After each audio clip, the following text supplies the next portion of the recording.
Cycle ಮೂಲಕ ದೇಶ ಉದ್ದಗಲಕ್ಕೂ ಸುತ್ತುವ ಮೂಲಕ ಪರಿಸರ ಸಂರಕ್ಷಣೆಯ ಸಂದೇಶ ಸಾರುವ ಉದ್ದೇಶದಿಂದ ನೇಪಾಳದಿಂದ ಹೊರಟಿರುವ ಸೈಕಲ್ ಯಾತ್ರಿ ಲಾಲಾ ಕೃಷ್ಣ ಅವರು ಬುಧವಾರ ಸಂಜೆ ಕಾರವಾರಕ್ಕೆ ಆಗಮಿಸಿದರು.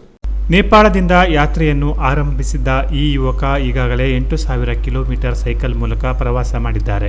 ಕಳೆದ 6 ತಿಂಗಳಿನಿಂದ ನಿರಂತರ ಸೈಕಲ್ ಸಂಚಾರದಲ್ಲಿರುವ ಇವರು ಬಿಹಾರ, ಉತ್ತರಾಖಂಡ, ಉತ್ತರ ಪ್ರದೇಶ, ಹಿಮಾಚಲ ಪ್ರದೇಶ, ಜಮ್ಮು ಕಾಶ್ಮೀರ, ರಾಜಸ್ಥಾನ, ಗುಜರಾತ್, ಗೋವಾ ರಾಜ್ಯಗಳ ಮೂಲಕ ಪ್ರಯಾಣಿಸಿ ಕಾರವಾರದ ಮೂಲಕ ಕರ್ನಾಟಕ ರಾಜ್ಯವನ್ನ ಪ್ರವೇಶಿಸಿದ್ದಾರೆ. ಟಾಗೋರ್ ಬೀಚ್ನಲ್ಲಿ ವಾಸ್ತವ್ಯ ಹೂಡಿ ಪ್ರವಾಸಿಗರಿಗೆ ಗಿಡ ನೆಡುವ ಮಹತ್ವ ಹಾಗೂ ಪರಿಸರ ಸಂರಕ್ಷಣೆಯ ಬಗ್ಗೆ ಜಾಗೃತಿ ಮೂಡಿಸುತ್ತಿದ್ದಾರೆ. ಕರ್ನಾಟಕದಿಂದ ಕೇರಳ, ತಮಿಳುನಾಡು, ಆಂಧ್ರಪ್ರದೇಶ, ಛತ್ತೀಸ್ಗಢ ರಾಜ್ಯಗಳ ಮಾರ್ಗವಾಗಿ ಮರಳಿ ಬಿಹಾರದಲ್ಲಿ ತನ್ನ ಯಾತ್ರೆಯನ್ನ ಪೂರ್ಣಗೊಳಿಸಲಿದ್ದಾರೆ. ತಮ್ಮ ಯಾತ್ರೆಯಲ್ಲಿ ಶಾಲಾ ಕಾಲೇಜುಗಳು ಹಾಗೂ ಪ್ರವಾಸಿ ಸ್ಥಳಗಳಲ್ಲಿ ಪರಿಸರದ ಬಗ್ಗೆ ಜಾಗೃತಿ ಮೂಡಿಸುತ್ತಿದ್ದಾರೆ. मैं लाला कृष्ण, मैं साइकिल स्टार्ट किया है पशुपतिनाथ नेपाल से.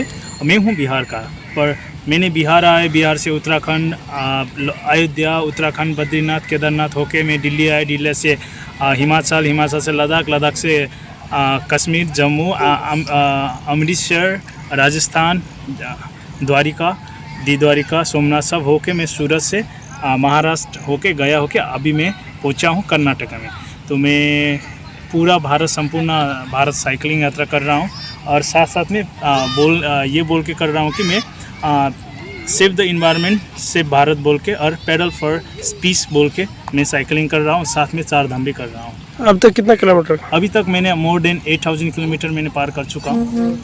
कहाँ से? अभी मैं कर्नाटक से या फिर मैं यहाँ से जाऊँगा केरला, केरला से मैं जाऊँगा कन्याकुमारी, कन्याकुमारी से तमिलनाडु होके फिर ऊपर आंध्रा, उड़ीसा, सिक्किम तक में ये पूरा भारत का जितना मैप है मैं सब कवर कर रहा हूँ. Canara plus news Karwar.